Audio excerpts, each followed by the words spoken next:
kæri vinir, verið hjartanlega velkomin í jóladagatal Hurðaskellis og Skjóðu! Já, í dag ætlum við greinilega að baka. Já, Skjóða mín, við ætlum sko að baka. Já, ég hlakka svo til. Við ætlum sko ekki að baka vandræði og við ætlum ekki að baka kökur. Við ætlum að baka perlur. Baka perlur? Já, og þessa perlur má sko alls ekki háma í sig, Skjóða. Nei. Það ekkert kapp á búna, sko. Núna ætlum við að baka perlur og þetta verður svolítið skemmtilegt. Jólasveinar.is kynna með stolti jóladagatal Hurðaskellis og Skjóðu. Í dag er 5. desember og þau ætla að baka perlur. Í Hurðaskelli, ertu ekki pínlítið að rugla? Maður perlar með perlur, maður bakar það ekki. Ég skal bara sýna þér það.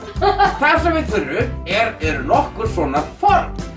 Þetta er oft kallað svona pipakökuform, en núna ætlum við að nota þetta sem perluform. Við þurfum líka að hafa eina skál og í skálinu þurfum við að hafa matarolíu. Því hvað þurfum við matarolíu ef við erum ekki að baka? Við þurfum nefnilega að smyrja forminn alla leið hringinn, alla hringinn innan á. Tekum bara stíðu bötunum honni og svo smyrjum við forminn. Opparom, smyrja hérna. Bara í... Já, alla hringinn, annars festast perlurnar við þegar við setjum það inn í ofn. Opparom. Hvað maður eiginlega að setja mikið? Meira er betra en minna. Það er betra að hafa nóg af olíu, sko. Svona, opparom. Svona hérna. Ég ætla að gera þennan. Jæja, Skjóða, og þá þarf þú núna að velja þér form til að setja perlunar í og hvernig litið þú vilt fá. Ég ætla að velja jólasveinin og ég ætla að gera hann rauðan og grænan út af því að það eru upp á hans litirnir mínir. Já, ég veit það.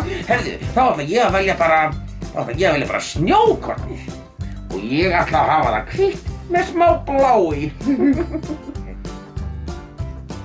Jæja, þá erum við alveg að vera búin. Sjáðu, við bara fyllum formið hérna. Alveg bottfullt af perlu. Opp, svona, maður getur alls konar liti. Og manstu, maður verður að smyrja vel formið með matarolíu. Því annars er svo erfitt að losa þau í sundur. Herðu, Skjóða, maður sjá þetta í glæsið. Herðu, við höfum 2 eftir. Eigum við kannski að hafa svolítið blanda það bara. Eigum við að prófa það? Já, ég til í það. Ok, ég ger annað og þú gerir hitt. Bara, svona. Þetta er skemmtilegt. Og svona. Upp og því, og hérna.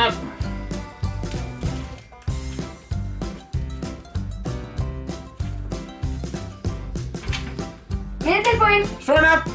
Núna stillum við ofninn á 220 gráður. Ætlum við í alvörunni að baka perlurnar? Já, og við þurfum bara að fylgjast rosalega vel með þeim, því þær eru eftir að bráðna. Það tekur kannski svo 10 mínútur, en það er samt betra að fylgjast bara með þeim. Það er kannski sumir ofnar svo sterkir, og sumir kannski ekki jafn sterkir. Herðu, 220 í 10 mínútur, og sjáum hvað gerist þá. Hvað sagði Hurðaskellir? 220 gráður og svo fylgjumst við með perlunum bráðna. Það er svolítið skítugur ofninn upp í grilluhelli. Þá erum við búin að taka þetta úr ofninum og við náðum að taka þetta úr formunum. Það var nú pínu erfitt, við hefðum þetta að smyrja aðeins meiri matarolíu á forminn. Já, eitt brotnaði. Já, eitt brotnaði, það er allt í lagi. En sjáu þið, þá kemur svona fínt skraut sem við getum bara sett band í og hengt svona upp í jólatré. Eða upp í eldhúsgluggann eða í dyrakarminn eða hvar sem er.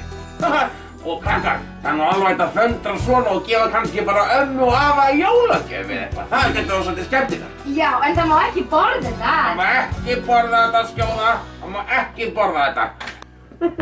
En við hlökkum til að sjá ykkur á morgun. Bíddu, áður en við kveðjum, þá verðum við samt að undirbúa eitt fyrir morgundaginn. Nú? Já, við verðum að taka 2 svona dósir, Já.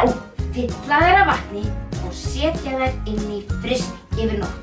Af hverju? Það kemur í ljós á morgun! Ó, ég er svo spenntur! Takk kærlega fyrir í dag og við sjáumst á morgun! Kveðja, Hurðaskellir og Leiðindaskjóða. Hurðaskellir, ég er búin að segja, ég heiti Skjóða! Ég heiti Skjóða, ég heiti bara Skjóða, ég heiti Skjóða! Já, hérna hér. Varstu í klippingu? Já, veistu ekki fín? Jú, svakalega fín. Þetta er nú alveg ótrúlegt. að það sé bara hægt að baka perlur og fá svona fallegt jólaskraut. Þetta var skemmtilegu þáttur. Og núna verða allir að muna að setja dósir fullar af vatni inn í frysti til að undirbúa fyrir morgundaginn. En við sjáumst á morgun.